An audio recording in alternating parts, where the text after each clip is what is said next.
किसी ने बहुत प्यारी बात कही है, मंजिलें उनको मिलती है जिनके सपनों में जान होती है।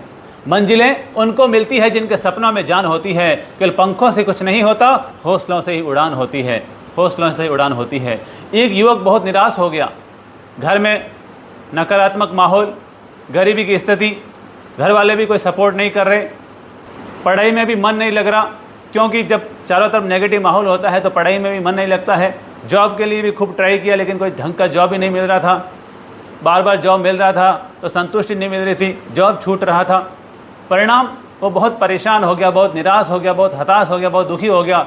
उसे लगा कि यार ऐसी ज़िंदगी जीने से अच्छा मैं मर जाऊं, अपने जीवन की लीला ही समाप्त कर दूं। और ये सोच करके वो एक नदी के किनारे पहुंचा और ये सोच करके कि नदी में जाता हूं, छलांग लगाता हूं और अपनी जीवन लीला समाप्त कर देता हूं। तभी उसने देखा कि पास में एक सुंदर आश्रम था, हरा भरा आश्रम। उसके मन में आया चलो वहाँ जा कर के थोड़ा आराम कर लेता हूँ। और वो वहाँ पर जैसे ही पहुँचा तो देखा कि वहाँ पर एक संत महाराज थे, बड़े शांत, बड़े प्रसन्न, बड़े आनंद से भरे हुए नजर आ रहे थे।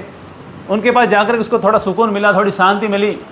और संत के पास जाकर के उसने अपनी व्यथा रखी कि मैं बहुत परेशान हो गया हूँ, ज़िंदगी से बहुत निराश हो गया हूँ, हताश हो गया हूँ। केवल 25 साल का हूँ, लेकिन ज़िंदगी में कुछ अचीव नहीं हो रहा है। न तो पढ़ाई में आगे बढ़ पा रहा हूँ, न जॉब में आगे बढ़ पा रहा हूँ, न घर के माहौल को मैं ठीक कर पा रहा हूँ। मुझे लगता है कि इस गरीबी भरा जीवन जीने से अच्छा मैं मर जाऊँ। संत ने कहा तू भले मर जाना, पर मेरी एक कहानी सुन। एक बच्चा था और उस बच्चे के मन में आया कि मैं थोड़ा पौधा लगाऊं। तो उसने एक कैक्टस का पौधा खरीदा और एक बांस का पौधा खरीदा और दोनों को ज़मीन में बो दिया। उसने देखा कि वो रोज़ पानी डालता, रोज़ खाद डालता। सप्ताह भर गुजरा कि कैक्टस का अंकुर फूटा, लेकिन बांस में कुछ परिवर्तन नहीं आया। और इस तरह से 15 दिन बीते तो कैक्टस थोड़ा और बढ़ा, लेकिन बांस में कोई परिवर्तन नहीं आया, बांस से कोई अंकुर नहीं निकला। उसे बड़ा आश्चर्य हो रहा था कि ये क्या बात है, कैक्टस तो दिनों दिन तरक्की कर रहा है और ये बांस से कुछ नहीं हो रहा है। इस तरह से 1 महीना बीत गया, कैक्टस थोड़ा और आगे बढ़ने लगा, उससे पत्तियां आने लगी, वो एकदम हरा भरा हो गया और बांस में कोई परिवर्तन नहीं, कोई चेंजेज नहीं, एज इट इज स्थिति। लेकिन फिर भी उस बच्चे ने हिम्मत नहीं हारी, वो निरंतर प्रयास और पुरुषार्थ करता रहा, प्रयास और पुरुषार्थ करता रहा। 2 महीने बीते, कैक्टस और धीरे धीरे तरक्की करने लगा, लेकिन बांस में कोई परिवर्तन नहीं आया। 3 महीने हो गए और कैक्टस काफ़ी ऊंचा आ गया, लगभग 2 से 3 फीट जितना ऊपर आ गया और उससे अंकुर भी निकले, पत्तियां भी निकली, छोटे छोटे फूल भी आए। और इधर बांस 3 महीना होने के बाद अचानक उसका अंकुर फूटा और वो तरक्की करने लगा। लेकिन वो बच्चा ये देख करके आश्चर्यचकित रह गया कि 4थे महीने में वो बांस का पौधा बढ़ते बढ़ते कैक्टस से भी आगे बढ़ गया और वो कैक्टस वाला पौधा छोटा पड़ गया। तब उसे बात समझ में आई कि वास्तव में जो व्यक्ति आगे बढ़ने में जितना समय लेता है, अपनी नींव को मजबूत करने में जितना समय लेता है, अपनी ज़िंदगी को पावरफुल बनाने में जितना समय लेता है, एक दिन ऐसा आता है कि वो दूसरों से कई गुना अधिक तरक्की करने में सफल हो जाता है।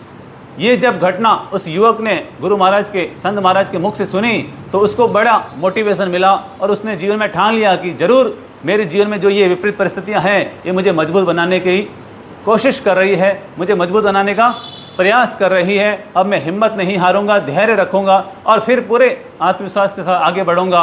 और परिणाम ये आया कि उसने धैर्य के साथ वापस पुरुषार्थ करना शुरू कर दिया और पुरुषार्थ करते करते करते करते वो इतना आगे बढ़ा, इतना आगे बढ़ा कि वही बच्चा आगे चल कर के देश का महान वैज्ञानिक अब्दुल कलाम बन गया। ये घटना हमें सिखाती है कि जीवन में अगर हमारे विपरीत कुछ हो रहा है, हमारे अनुकूल नहीं हो रहा है, सारी परिस्थितियाँ हमारे विपरीत है, तो भी इंसान को हिम्मत नहीं हारनी चाहिए, धैर्य नहीं छोड़ना चाहिए। उसे ये सोचना चाहिए कि ज़रूर मेरे जीवन में कुछ बड़ा घटित होने वाला है, कुछ बड़ा अचीव होने वाला है। इसलिए ये परिस्थितियाँ मुझे तैयार कर रही है, मुझे मजबूत बना रही है, मेरी परीक्षा ले रही है। अगर हम इस सोच के साथ, इस लक्ष्य के साथ जीवन में आगे बढ़ते हैं तो मान कर चलिए परिस्थितियाँ हार जाती है और मनस्थितियाँ जीत जाती है। विपरीत परिस्थितियाँ आना पार्ट ऑफ लाइफ है, लेकिन उसमें भी धीरज रखना और आगे बढ़ने का हौसला बनाए रखना, यही आर्ट ऑफ लाइफ है। तो पार्ट ऑफ लाइफ हमारे हाथ में नहीं है और आर्ट ऑफ लाइफ हमारे हाथ में है। तो हम अपने जीवन में मुस्कान के साथ, प्रसन्नता के साथ, धैर्य के साथ, पॉजिटिविटी के साथ आगे बढ़ते रहें। मान कर चलिए जो आज 0 है, आने वाले कल में वही एक दिन हीरो बन जाता है।